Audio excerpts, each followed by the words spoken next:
হে আল্লাহ, এই বৃষ্টির মধ্যেও যেন রান্নাটা শেষ করতে পারি।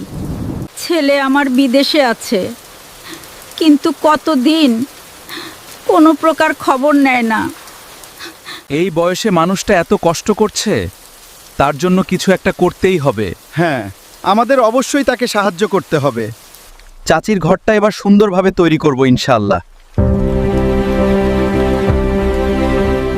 চাচির রান্নাঘরটা মজবুতভাবে তৈরি করুন ভাই। হ্যাঁ, অবশ্যই। আমরা সবাই মিলে খুব যত্ন সহকারে কাজটি সম্পন্ন করব। চাচিকে যেন আর কষ্ট করে রান্না করতে না হয়। চাচি, আজ থেকে এই সুন্দর রান্নাঘরটা আপনার জন্য। আপনি খুশি না? আলহামদুলিল্লাহ, জি বাবা, আমি অনেক খুশি। হে আল্লাহ, আমার সন্তান আমার জন্য কিছু করলো না, অথচ যারা আমার জন্য এত কিছু করলো তাদের পরিবারকে রহমত দান করো, আমিন। যদি এই গল্পটি আপনার হৃদয় ছুঁয়ে যায় তাহলে লাইক, কমেন্ট ও শেয়ার করুন। আরও মানবিক গল্পের জন্য সাবস্ক্রাইব করতে ভুলবেন না। আল্লাহ হাফেজ।